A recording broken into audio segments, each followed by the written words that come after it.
सिद्ध अवस्था को प्राप्त करने की अब जिन्हें तीव्र उमंग जाग चुकी है, उन्हीं जैसा बनने के लिए अब उन्हीं जैसी क्रियाएं जो प्रतिपल प्रति समय कर रहे हैं, ऐसे शुद्धोपयोग की अवस्थाएं, इनकी चर्चा हम कर रहे हैं।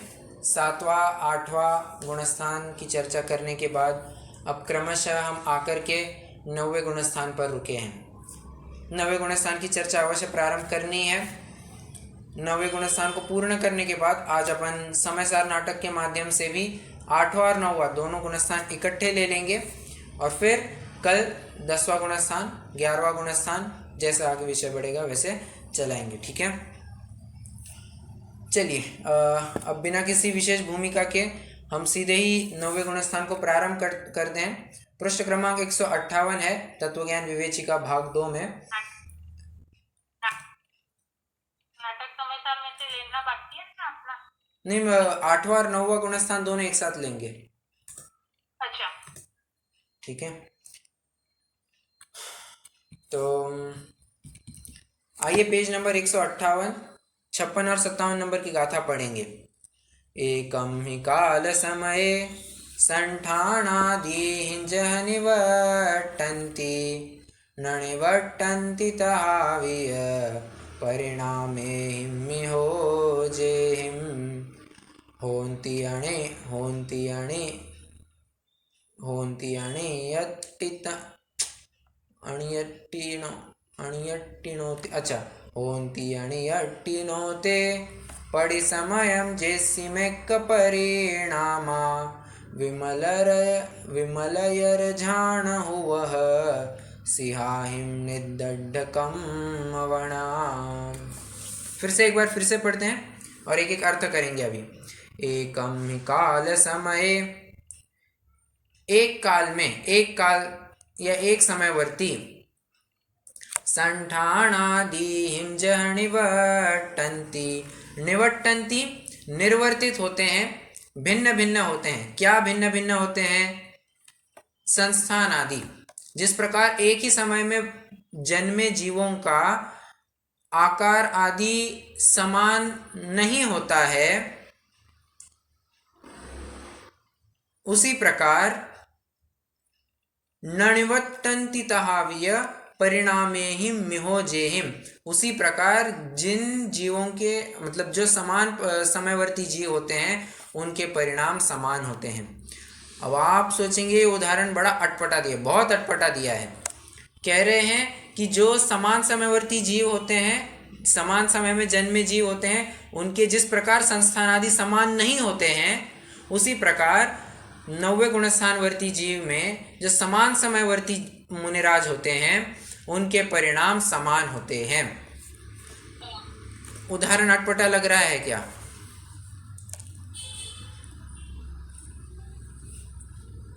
जी भैया जी। होना क्या चाहिए था? ऐसा कुछ कहते कि जिस प्रकार इनका समान होता है उसी प्रकार इनके समान समयवर्ती जीवों के भी परिणाम समान होते हैं। इन्होंने उदाहरण दिया असमान का, घटित किया समानता। जानते हैं ये भी एक प्रकार का उदाहरण होता है। एक होता है अन्वयी उदाहरण, एक होता है व्यतिरेकी उदाहरण। व्यतिरेकी उदाहरण में आपको उल्टा उदाहरण दिया जाएगा, सिद्धांत आपको सही घटित करना है। उल्टा मतलब थोड़ा सा ऑपोजिट दिया जाएगा, सिद्धांत जो घटित करना है उससे थोड़ा ऑपोजिट उदाहरण दिया जाएगा, वो व्यतिरेकी उदाहरण होता है। ये आपको न्याय के ग्रंथों में, स्पेशली परीक्षा मुख सूत्र में स्पेसिफिकली देखने को मिलेगा। अब मुझे ज्ञान में नहीं है, पहले या दूसरे अध्याय में ही परीक्षा मुख सूत्र के, मैं तत्वार सूत्र नहीं कह रहा हूं, परीक्षा मुख सूत्र, ठीक है, परीक्षा मुख सूत्र में ही आचार्य माणिक्य नंदी ने एक ऐसा उदाहरण दिया, व्यतिरेकी उदाहरण दिया है। ऐसा नहीं होता, जिस प्रकार ऐसा नहीं होता है उस प्रकार यहां पर जीव में ऐसे ऐसे कुछ परिणाम होते हैं, ऐसा कुछ एग्जाम्पल दिया है, देखना पड़ेगा। व्यतिरेकी उदाहरण है, ठीक है। यहां पर भी उसी उदाहरण के प्रकार को प्रयोग में लाया है। आगे, होन्ति अणियट्टिनोते परिसमयं जेसिमेक्क परिणामा। क्या कह रहे हैं? प्रति समयवर्ती एक एक ही होने वाले ये परिणाम, एक जेसिमेक्क परिणामा, एक का परिणामा, एक परिणाम, विमलयर झाण हुवः सिंहाहिम निदड्ढकम्मवणा। झाण मतलब ध्यान, झाण मतलब होता है ध्यान। ये झाण आपको शब्द प्राकृत में बहुत मिलेगा। तो झाण मतलब ध्यान। आप अगर द्रव्य संग्रह भी पढ़ेंगे तो आपको भी यही शब्द मिलेंगे। क्या है वो? झ और ध्य। देखिए देखिए, प्राकृत में झ और ध्य इंटरचेंजेबली यूज किए जाते हैं। एकदम फेमस एग्जांपल कोई देना चाहेगा? एकदम फेमस। झ और ध्य ये इंटरचेंजेबली यूज किए जाते हैं। झाण और ध्यान ये तो देख लिया अपन ने। और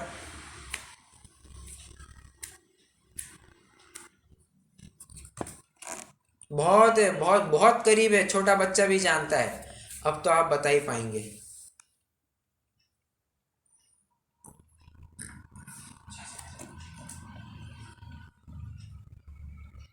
बताएगा कोई?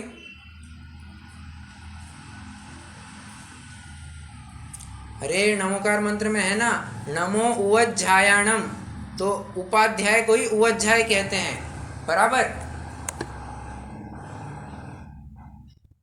ख्याल में आ रहा है क्या किसी को?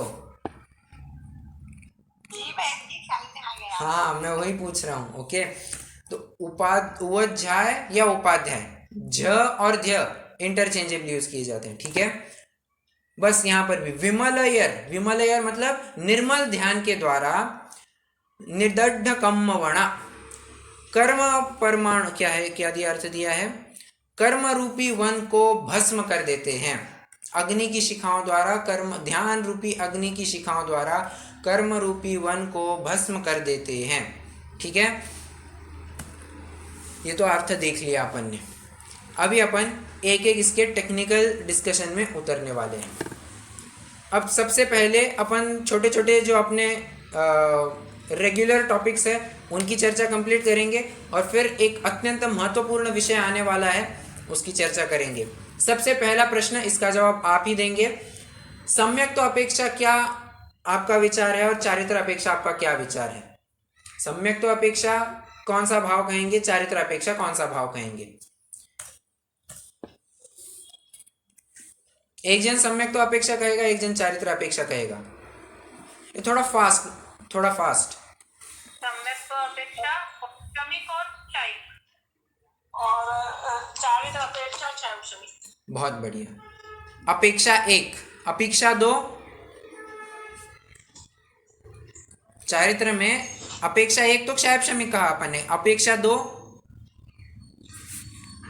अपेक्षा दो में तीनों ही आ जाएंगे, औपचारिक शैक्षणिक ना, सिर्फ औपचारिक और क्षायिक होगा। श्रेणी जो चढ़ रहे हैं वो वाला भाव लगेगा।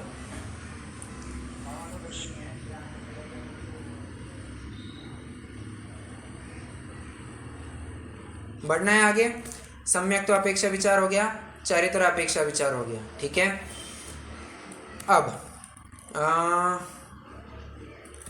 परिणाम, यहाँ पर स्थित जो मुनिराज होते हैं उनके परिणाम कैसे होते हैं?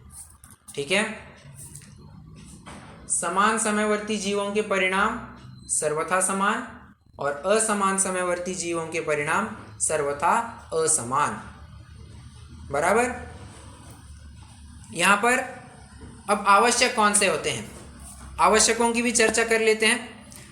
नहीं तो एक काम करेंगे, वो पढ़ने में आ जाएगा तो पढ़ते पढ़ते अपन उसको भी कवर कर लेंगे। ठीक है, बट मेन बात क्या थी? समान समयवर्ती जीवों के परिणाम पूर्णतया समान, और असमान समयवर्ती जीवों के परिणाम पूर्णतया असमान।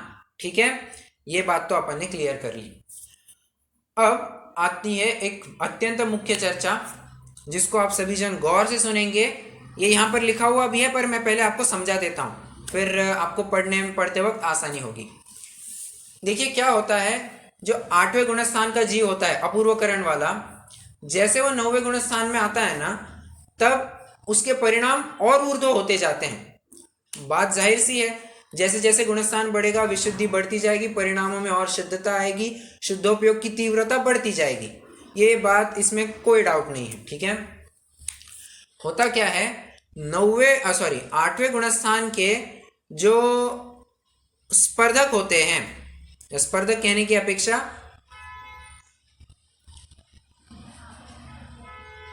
एक मिनट हजारों से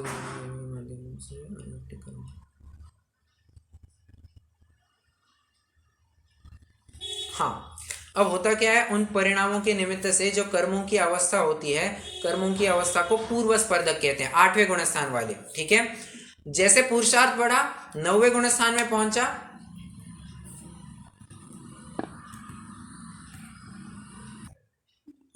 तो क्षमा चाहता हूं, थोड़ा सा इंटरप्शन हो गया।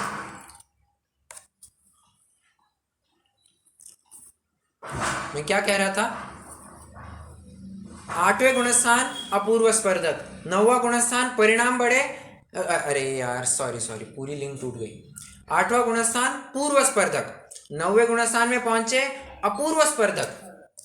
अब थोड़ा सा विशेष ध्यान देना, क्या होता है, इस 9वें गुणस्थान में अपूर्व स्पर्धक की प्रक्रिया होने के बाद जो संज्वलन कषाय बची थी ना, या मतलब जो संज्वलन कषाय है, क्रोध मान माया लोभ, अब क्रोध मान माया लोभ ये संक्रमित होते हैं बादर लोभ रूप, बादर संज्वलन लोभ रूप परिवर्तित हो जाते हैं, इसी को कहते हैं बादर कृष्टि। क्या कहा, बादर लोभ रूप परिणमित होना, इसको कहते हैं बादर कृष्टि।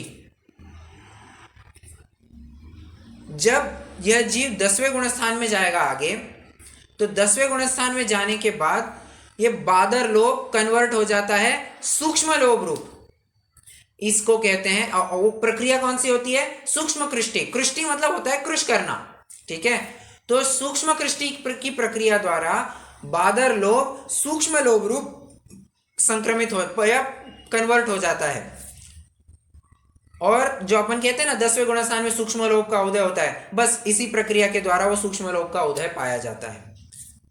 एक काम करते हैं, अपन पढ़ते हैं, फिर आपको अच्छे से समझ में आएगा। ठीक है, पेज नंबर 159 है, यहां पर देखते हैं, सेकेंड लास्ट पैराग्राफ से पढ़ना चालू करेंगे। इसमें अपूर्वकरण के समान गुण श्रेणी निर्जरा आदि चारों आवश्यक होते हैं। हजारों स्थिति खंडन आदि के माध्यम से अनिवृत्तिकरण के पूर्व, फिर से काम करते हैं, फिर से पढ़ते हैं। इसमें अपूर्वकरण के समान गुण श्रेणी निर्जरा आदि चारों आवश्यक होते हैं, मतलब ये कहना चाह रहे हैं कि जो 4 आवश्यक अपूर्वकरण में थे, वे ही 4 आवश्यक अनिवृत्तिकरण में भी होंगे। ठीक है, हजारों स्थिति खंडन आदि के माध्यम से अनिवृत्तिकरण के पूर्व पाए जाने वाले पूर्व स्पर्धक अनिवृत्तिकरण के कारण अनुभाग की अनंत गुणी क्षीणता को प्राप्त अपूर्व स्पर्धक रूप, और अपूर्व स्पर्धक इनसे भी अनंत गुणी क्षीणता वाले अनुभाग युक्त बादर कृष्टि रूप होकर इस गुणस्थान के अंतिम समय तक आते आते बादर कृष्टि से भी अनंत गुणी क्षीणता वाले अनुभाग युक्त सूक्ष्म कृष्टि रूप हो जाते हैं। अर्थात चारित्र मोहिनी की पूर्वोक्त 21 प्रकृतियों में से परस्पर संक्रमित होते होते, शब्द बहुत महत्वपूर्ण है, परस्पर संक्रमित होते होते इसके अंतिम समय में मात्र सूक्ष्म लोभ रूप एक ही प्रकृति शेष रह जाती है। कितने जनों को समझ में आ रहा है, या थोड़ा सा बाउंसर? जी एक बार फिर से पढ़िए। फिर से पूरा पैराग्राफ फिर से पढ़ते हैं, नहीं तो एक काम करते हैं, कहाँ पर आए थे, ठीक है, वो पैराग्राफ अपन फिर से पढ़ते हैं। इसमें अपूर्वकरण के समान गुण श्रेणी निर्जरा आदि चारों आवश्यक होते हैं। इसमें कोई शंका नहीं, मतलब कहना चाह रहे हैं जो 4 आवश्यक अपूर्वकरण में कहे थे, वे ही 4 आवश्यक अनिवृत्तिकरण में भी होते हैं। ठीक है, आगे बढ़ते हैं। हजारों स्थिति खंडन आदि के माध्यम से अनिवृत्तिकरण के पूर्व पाए जाने वाले पूर्व स्पर्धक, देखिए शब्द की तरफ ध्यान दीजिए, हजारों स्थिति खंडन आदि के माध्यम से अनिवृत्तिकरण के पूर्व, अनिवृत्तिकरण गुणस्थान में आने से पहले जो पूर्व स्पर्धक थे, वो पूर्व स्पर्धक अनिवृत्तिकरण के कारण और मतलब उनकी जो अनुभाग है ना, वो अनुभाग अनंत गुना घट जाता है और वो अपूर्व स्पर्धक रूप हो जाते हैं। ठीक है, पूर्व स्पर्धक से अपूर्व स्पर्धक, और फिर कह रहे हैं अपूर्व स्पर्धक में और अनंत गुनी हीनता कीजिए, उसके अनुभाग की और अनंत गुनी हीनता कीजिए, तो जो संज्वलन क्रोधमान माया है ना, वो संज्वलन लोभ रूप कन्वर्ट हो जाते हैं, परिणमित हो जाते हैं, संक्रमित हो जाते हैं। ये बादर कृष्टि अनंत गुनी हीनता हुई, फिर बादर कृष्टि। अब कह रहे हैं ये 9वां गुणस्थान खत्म होने को है ना, तब ये बादर लोभ सूक्ष्म कृष्टि के द्वारा सूक्ष्म लोभ रूप परिणमित हो जाता है, और बस उसी सूक्ष्म लोभ का उदय 10वें गुणस्थान में पाया जाता है। ध्यान रखना, पूर्व स्पर्धक, अपूर्व स्पर्धक, बादर कृष्टि, सूक्ष्म कृष्टि, ये हर एक स्टेप में, हर एक प्रक्रिया में, हर एक सोपान में अनुभाग अनंत गुना हीन होते जा रहा है। क्यों? अरे पुरुषार्थ बढ़ेगा, परिणाम विशुद्ध होंगे, आत्मिक आत्मोन्मुखी पुरुषार्थ बढ़ेगा, अवश्य ही निर्जरा भी उतनी ज्यादा फास्ट होगी। ओके, अब समझ में आ रहा है? जी भैया जी। सबको? जी भैया जी। बस यही एक महत्वपूर्ण भाग था जो हमें समझना था। अगर ये समझ में आ गया, बस यही 9वें गुणस्थान में मेन टेक्निकल बात इतनी है, इससे अलावा और कोई टेक्निकल बात नहीं आपको मिलेगी। ये समझ लिया तो लाइव झिंगा लाला। ठीक है, ओके। हाँ, अब एक 21 प्रकृति के नाम थोड़ा सा। अरे 21 प्रकृतियां, अनंतानुबंधी की 4 और दर्शन मोहनीय की 3 हटा दीजिए, जो 21 प्रकृतियां बचती है वो 21 प्रकृतियां। ठीक है, ओके ओके। अब मैं आपको एक, अब क्या है, थोड़े से मिसलीनियस पॉइंट चल सकते हैं बट थोड़े महत्वपूर्ण हैं, तो उपयोग दीजिएगा। पहला बिंदु मैं आपको बताना चाहूंगा,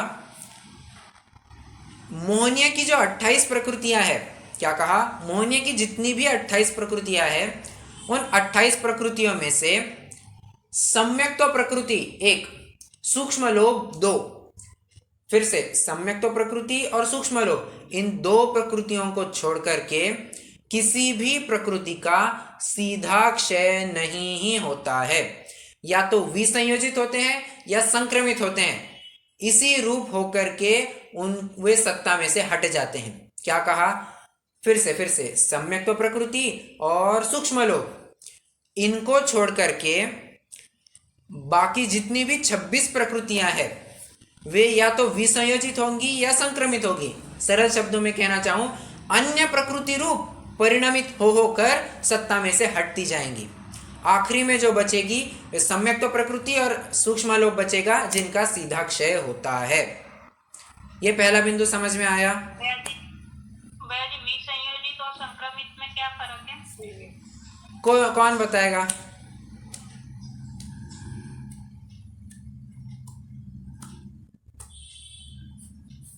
विसंक्रमित तो जैसे प्रत्याख्यान में मिल जाएगी। संक्रमण या विसंयोजना कह रहे हैं?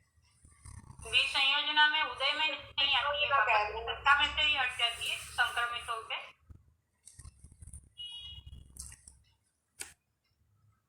विसंयोजना और संक्रमण, देखिए, विसंयोजना में स्वयं की सत्ता ही दूसरे की सत्ता रूप कर दी जाती है। ठीक है, मतलब अनंतानुबंधी जो है उसका सत्व ही अप्रत्याख्यान प्रत्याख्यान रूप हो जाता है, और संक्रमण में भी बताऊं वही प्रक्रिया होती है। बस अनंतानुबंधी के लिए विसंयोजना इस शब्द का प्रयोग किया जाता है, बाकी कर्म प्रकृतियों के लिए संक्रमण इस शब्द का प्रयोग किया जाता है। ठीक है, ज्यादा कुछ डिफरेंस नहीं है। तो मतलब सेम ही हुआ, एक्सेप्ट अनंतानुबंधी के लिए वो वर्ड यूज होता है। राइट, उतना है, करेक्ट।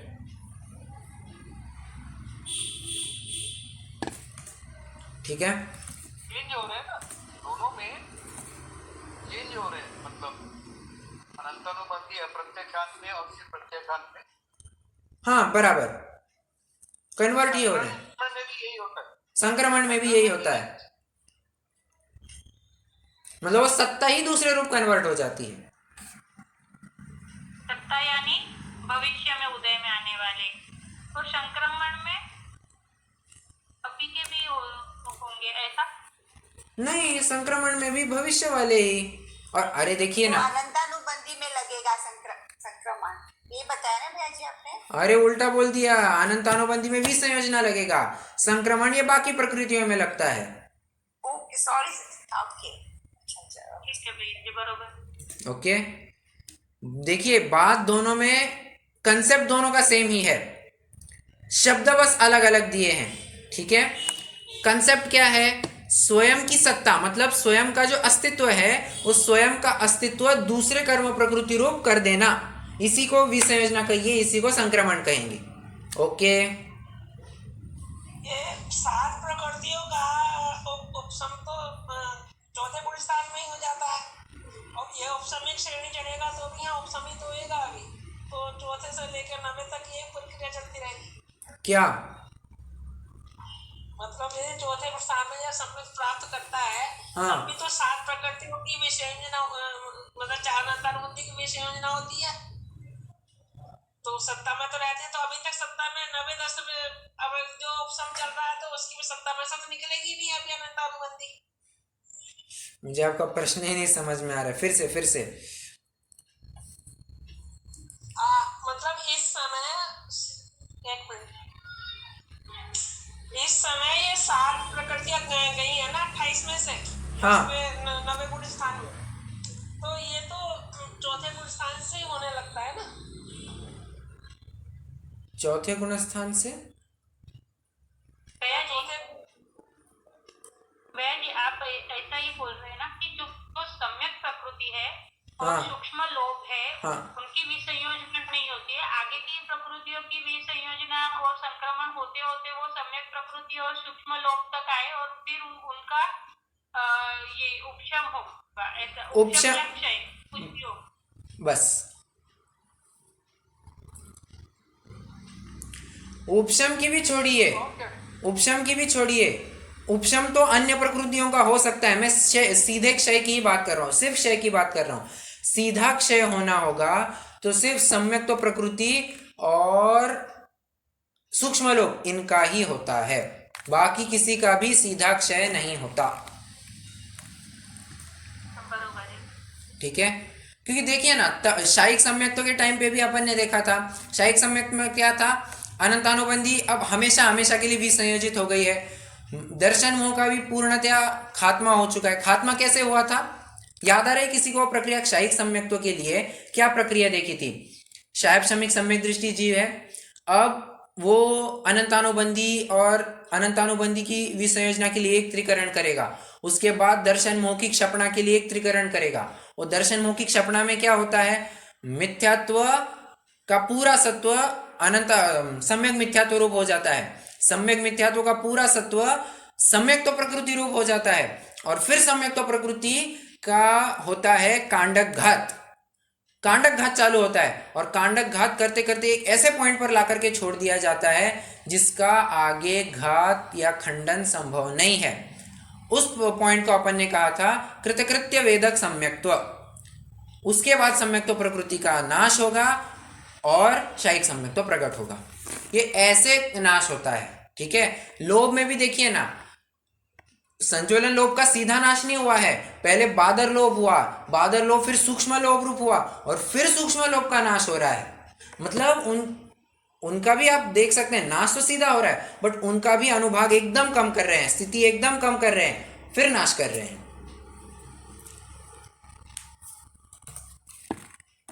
ओके, चलिए अभी जो वन ऑफ द लेडीज मतलब जो बताया ना उन्होंने कि ये जो भी आपने बताया अनंतानुबंधी प्रत्येगान हाँ, ये लास्ट की जो सम्यक प्रकृति और एक और आपने बताया सूक्ष्म लोक, बराबर, ये सब इसमें कन्वर्ट होती है, ऐसा कहा उन्होंने, ऐसा होता है क्या? ये जो सारी है अनंत विसंज्ञान हो गया, अनंत अनुबंध। अरे नहीं नहीं, हाँ हाँ, आपको ये कहना है क्या कि नहीं, मैं ये कह रहा हूँ इन्होंने अभी जो बोला ना, हाँ वन ऑफ द पार्टिसिपेंट, उनका मैं ये जो समझा कि अनंतानुमति का विसर्जन हो गया, प्रत्याख्यान और फिर ये लास्ट में सम्यक प्रकृति और सूक्ष्म लोक के रूप में आ जाता है। ऐसा तो नहीं होता मेरे ख्याल से, देखिए वो अलग सकता है। वो अलग है, मतलब आपको ये कहना है क्या अंत में अंत में सम्यक तो प्रकृति और सूक्ष्म लोभ ये दोनों अंत में जाते हैं, ऐसा कहना है आपको? हाँ, ऐसा मैं समझा उनकी जैसा उन्होंने बोला, मैं ऐसा समझा। यही कहना है आपको भाभी जी? नहीं, ऐसा कुछ नहीं, कुछ मतलब ज्यादा क्लियर नहीं हो रहा ना कि जो ऑफ सबमिट पर जाएगा उसका कैसे चलेगा। ये जो पहले जो उन्होंने पूछा था ना, मैं नाम बोल रहा हूँ, पूछा था। नहीं, इनसे पहले भी, आपसे पहले किसी और ने भी पूछा था। नहीं, तो ये हाँ, आपने करेक्ट। वो अप्रत्याख्यान वो ऐसा भैया जी बोल रहे हैं कि अप्रत्याख्यान भी संक्रमण होगी, प्रत्याख्यान भी संक्रमण होगी, संज्वलन भी संक्रमण होगी, लेकिन सूक्ष्म लोभ और सम्यक प्रकृति का संक्रमण नहीं होता है, उनका कांडघात होके लास्ट में यही क्षय होता है। बस ऐसे बोल, वो विसंयोजन कैसे करेगी, वो संक्रमण कैसे करेगी, वो प्रक्रिया किसमें करेगी, ऐसे अभी कुछ बाकी ही नहीं है। तो परफेक्ट। एक लास्ट टाइम बोलता हूं मैं, दर्शन मोह का, अब आप मोहनीय की तरफ से विचार कीजिए। मोहनीय के दो भेद हैं, दर्शन मोह, चारित्र मोह। दर्शन मोह का अगर नाश करना होगा तो सब कुछ कन्वर्ट होते होते सम्यक तो प्रकृति रूप होगा, उसका कांडक घात होने के बाद उसका सीधा क्षय होगा। दर्शन मोह हो गया। अब बाजू में चलिए, अब चारित्र मोह की तरफ आइए। चारित्र मोह में सब एक दूसरे रूप अनंत अनुबंधी विसंयोजित होगी, अप्रत्याख्यान, प्रत्याख्यान, संज्वलन रूप। उसके बाद प्रत्याख्यान होगा, अप्रत्याख्यान बचे हुई कर्म प्रकृतियों रूप, फिर कन्वर्ट होते होते संज्वलन तक पहुंचेंगे। फिर संज्वलन क्रोधमान माया होगा, संज्वलन लोभ रूप, और फिर अंत में वो सूक्ष्म लोभ बचेगा, उसका सीधा नाश होगा। चारित्र मोह का सीधा नाश होना है तो सूक्ष्म लोभ के नाश पूर्वक होगा, और दर्शन मोह का नाश होना है तो सम्यक तो प्रकृति के नाश पूर्वक होगा। फिर जैसा होना है, जब होना है तब होगा।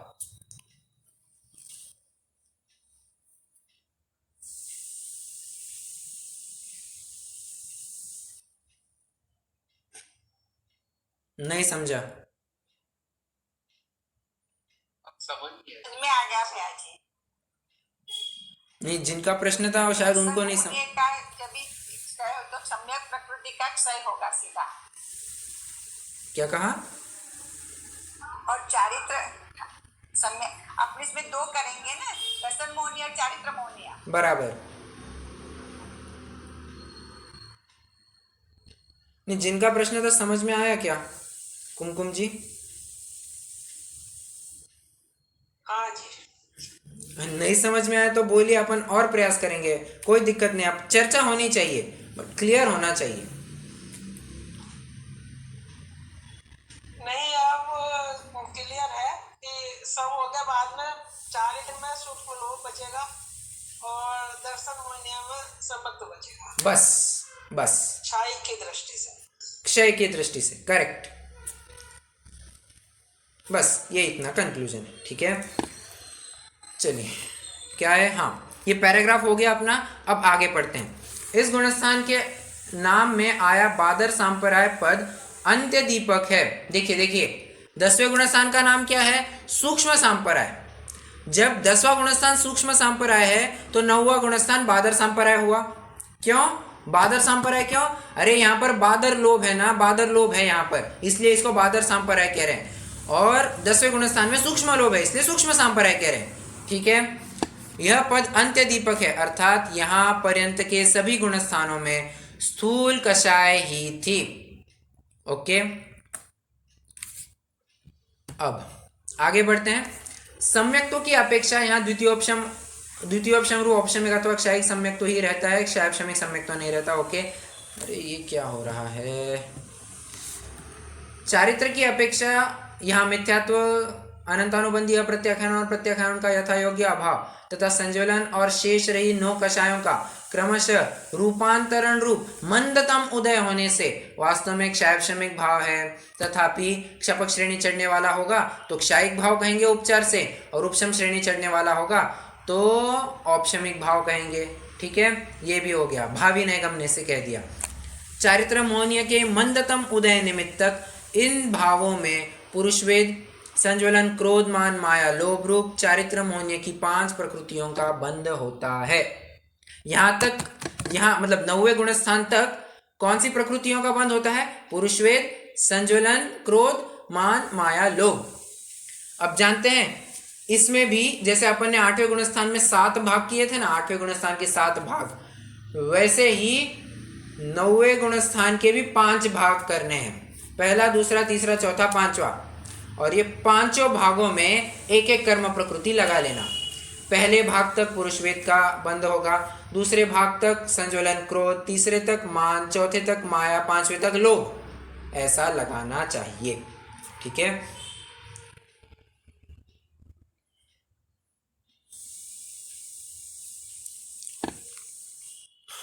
चलिए अब मैं आपको ना एक विशेष बिंदु कहना चाहूंगा।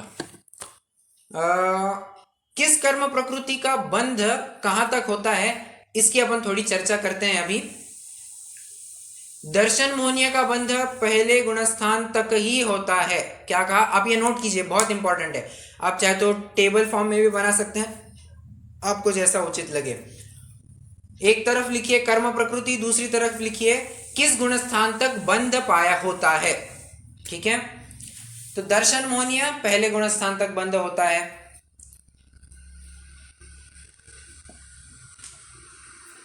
आयु 7वें गुणस्थान तक।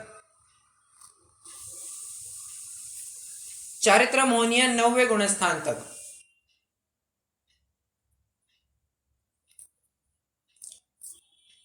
ज्ञानावरण, दर्शनावरण, नाम, गोत्र, अंतराय, 5 प्रकृतियां ली। दर्शनावरण, ज्ञानावरण, दर्शनावरण, नाम, गोत्र, अंतराय, इनका बंध 10वें गुणस्थान तक होता है, और वेदनीय का बंध 13वें गुणस्थान तक होता है। एक प्रश्न आपके मन में शायद उपस्थित हुआ होगा कि अरे 10वें गुणस्थान में तो सूक्ष्म लोक का उदय है, उसको लेकर के मिथ्यात्व का बंध 10वें गुणस्थान तक क्यों नहीं कहा, 9वें गुणस्थान तक ही क्यों कहा? प्रश्न कितने जनों को जायज लग रहा है कि हाँ ऐसी भी एक संभावना है कि सूक्ष्म लोक का उदय तो 10वें गुणस्थान में पाया जा रहा है, तो चारित्र मोह का बंध 9वें गुणस्थान तक ही क्यों कहा? कोई जवाब देने का प्रयास करेगा?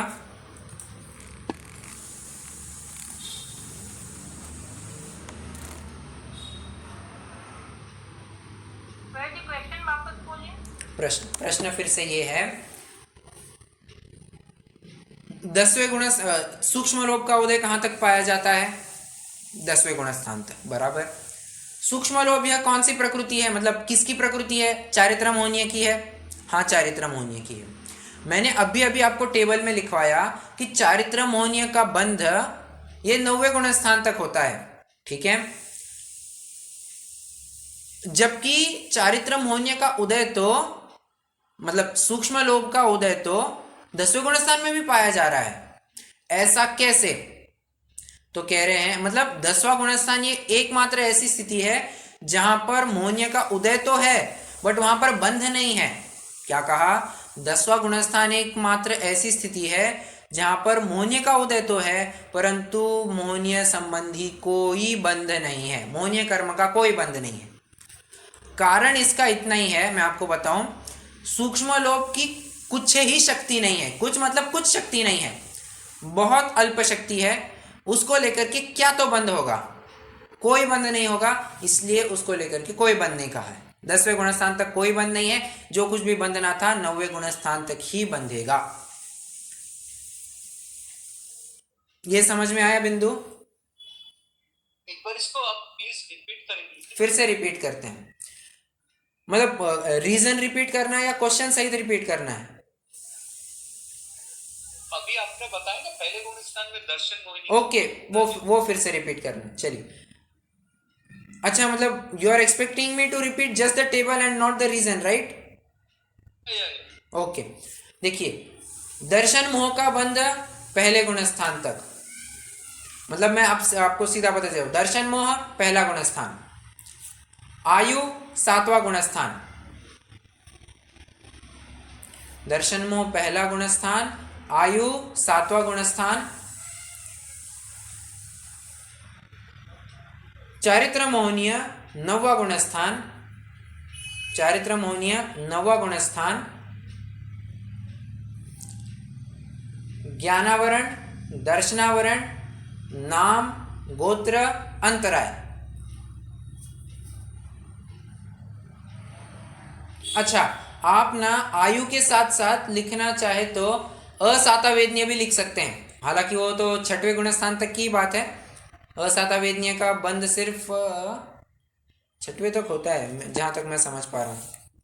असातावेदनीय अब चेक करना पड़ेगा, ठीक है।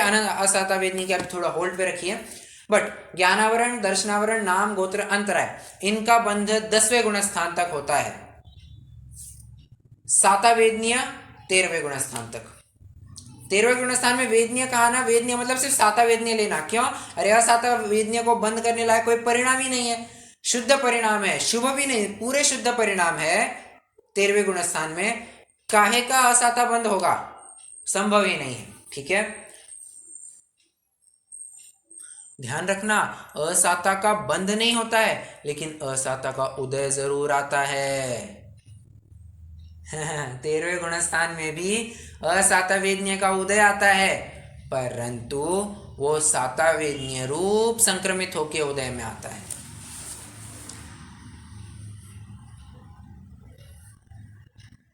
समझ में आया यहां तक? ऐसा क्यों होता है? असाता का उदय, अरे सत्ता है तो उदय में आएगा। साता रूप आता है। असातावेदनीय की सत्ता है तो उदय में आ रहा है।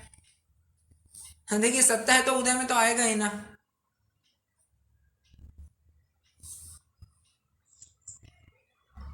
संक्रमण हो जाता है। क्या क्या? साता में कैसे कन्वर्ट हो जाता है? कैसे मतलब? जैसे नॉर्मल प्रकृतियां संक्रमित होती है, वैसे असातावेदनीय सातावेदनीय रूप होता है। सेम जाति का होने के कारण। हाँ, बराबर ऐसा ना? बराबर, सजातीय है,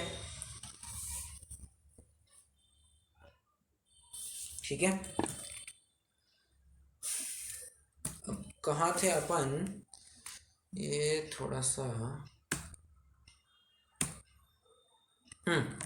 चलिए, अब 9वें गुणस्थान का अपन काल देखते हैं और 9वें गुणस्थान का गमनागमन भी देखेंगे, तो ये टॉपिक मेरे ख्याल से पूरा हो जाना चाहिए।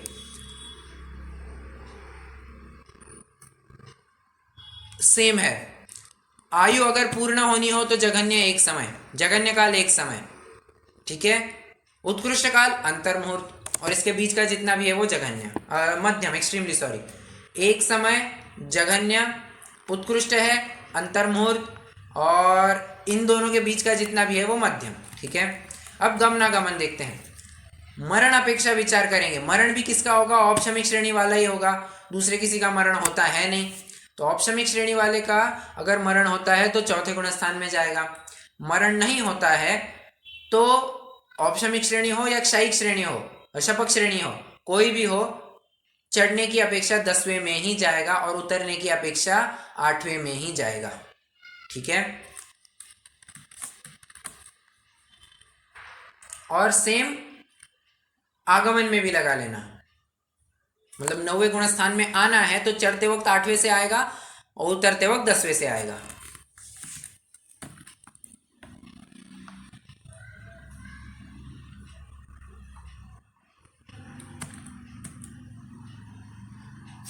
चलिए, एक प्रश्न क्रमांक 55 है, उस प्रश्न को भी अपन देख लेते हैं।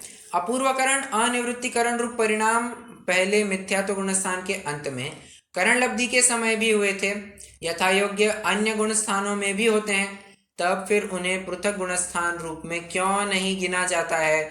एकमात्र इन्हें ही पृथक गुणस्थान रूप में क्यों गिना गया है? उत्तर बहुत इजी है।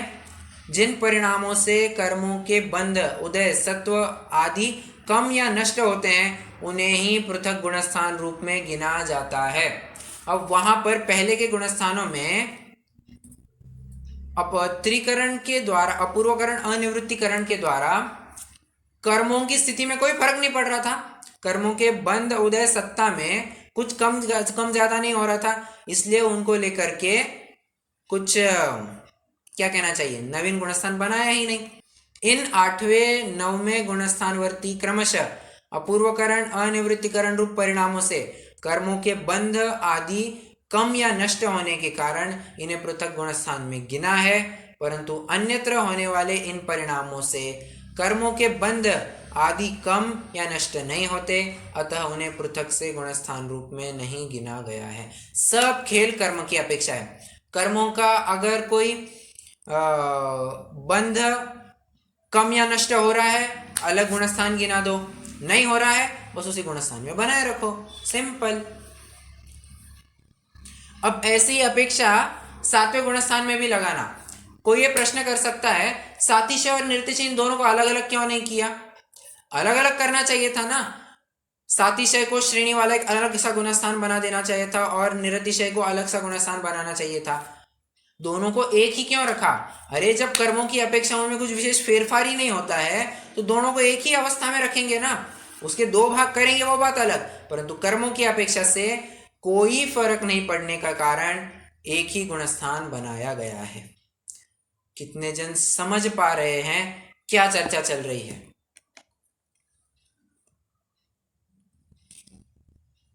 कर्मों की अपेक्षा से गुणस्थान बनते हैं, तो 7वां में जो है वो उसमें कर्मों की अपेक्षा से कोई फर्क नहीं पड़ रहा है, उसके लिए उसको अलग नहीं किया गया है। बराबर, उसके 2 भाग किए हैं पर कोई ज्यादा फर्क नहीं पड़ रहा है। ओके, ठीक है।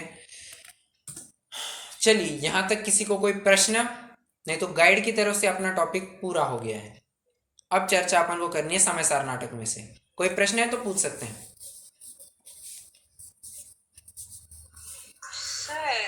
सूक्ष्म लोक और बादल लोक में क्या डिफरेंस है? सूक्ष्म लोक, हाउ विल यू कैटेगराइज? उनका अनुभाग कम ज्यादा होता है। बादल लोक का अनुभाग ज्यादा होता है, सूक्ष्म लोक का बहुत कम होता है। इंटेंसिटी, ठीक है।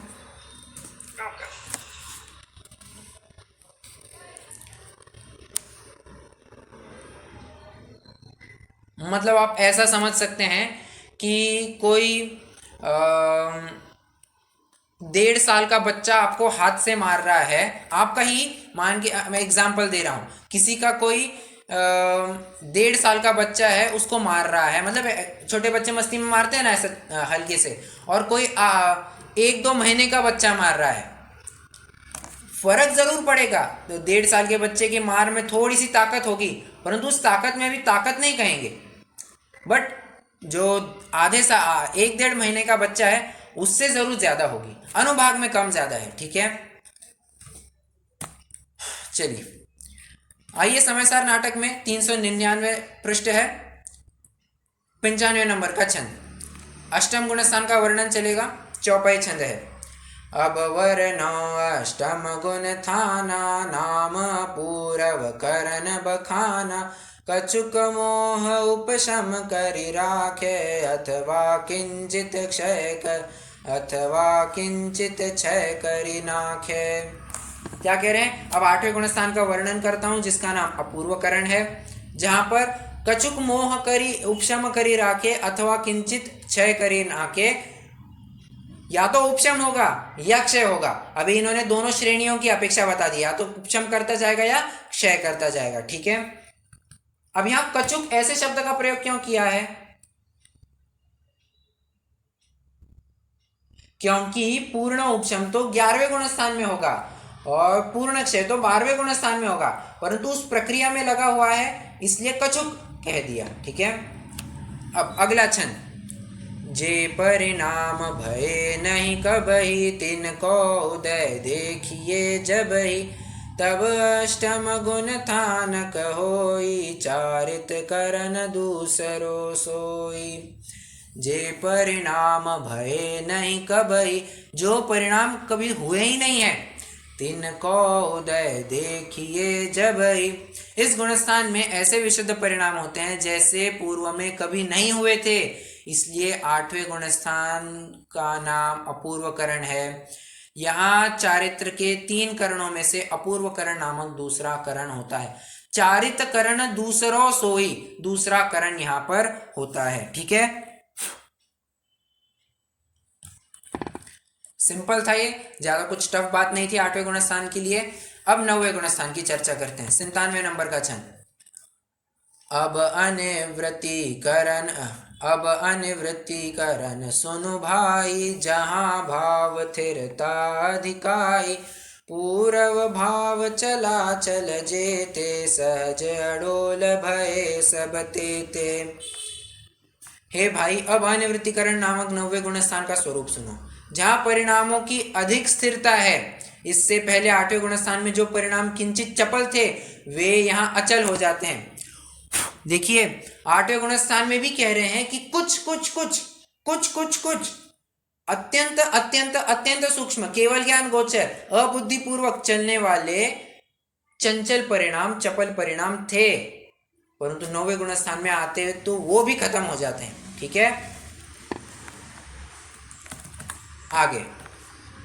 जहान भाव उलटी अध आवे, सो नवमो गुण थान कहावे। चारित मोह जहाँ बहु चीजा, सो है चरण करण पद तीजा। तीसरा चारित्र के लिए तीसरा करण है। ठीक है, जहाँ चढ़े हुए परिणाम फिर नहीं गिरते, वह 9वां गुणस्थान कहलाता है। अब देखिए, ये तो महिमा लाने के लिए इन्होंने ऐसा लिख दिया कि चढ़े हुए परिणाम फिर नहीं गिरते। गिर सकते हैं या नहीं गिर सकते हैं? बिल्कुल गिर सकते हैं। उपशम श्रेणी वाला होगा तो अवश्य गिरने वाला ही है, बट एक क्या कहना चाहिए, महिमा लाने के लिए कि बाबा हाँ इतना पुरुषार्थ किया है, डेफिनेटली इसकी कुछ महिमा है, तो उसको इन्होंने यहाँ पर बखान किया है। इस 9वें गुणस्थान में चारित्र मोहनीय की बहु अंश नष्ट हो जाता है। यह चारित्र का तीसरा करण है। ठीक है, बहु मतलब सूक्ष्म लोक को छोड़कर। नीचे इन्होंने फुटनोट में दिया है। बहु मतलब क्या देखा था? अरे बादर लोभ भी हट जाता है, बादर लोभ भी हट जाता है, बस सूक्ष्म लोभ बच जाता है। ठीक है, 9वें गुणस्थान के अंत में सूक्ष्म कृष्टि के द्वारा बादर लोभ भी सूक्ष्म लोभ रूप हो जाता है। हाँ, अब बोलिए, कोई प्रश्न है क्या? अपन ने पौना घंटा अच्छे से चर्चा कर ली है, 9वें गुणस्थान की चर्चा हो गई है। प्रश्न है पूछ सकते हैं, नहीं तो अब जिनवाणी स्तुति करेंगे और अपन रुक जाएंगे। देखिए, अभी मैंने जैसे आपको बताया था ना कि अभी आने वाले गुणस्थान बहुत फटाफट होंगे। देखिए, 8वां गुणस्थान अपन ने 1 दिन में पूरा कर दिया, 9वां गुणस्थान 1 दिन में पूरा कर दिया। आप देखेंगे 10वां और 11वां गुणस्थान तो 1 दिन में पूरे हो जाए, 2 गुणस्थान 1 दिन में पूरे हो जाएंगे। तो अब थोड़ा रैपिडली होगा। अब मुझे नहीं लगता है आज क्या तारीख है, आज 11 तारीख है ना, मुझे नहीं लगता ये हफ्ते भर से ज़्यादा अब टॉपिक शायद खींचेगा। हफ्ते भर के अंदर अंदर अगले रविवार तक मुझे लगता है ये टॉपिक पूरा हो जाना चाहिए। देखिए, होगा तो फिर अच्छी बात है। फिर 17 है ना, हो सकता है फिर 15-20 दिन आपको प्रिपरेशन और उसके बाद में आपकी एग्ज़ाम, इस प्रकार से हो सकता है, कोई बात नहीं। और फिर उसके बाद में अपन अपना टॉपिक चालू ही कर देंगे। देखिए, अब बात आई है तो साल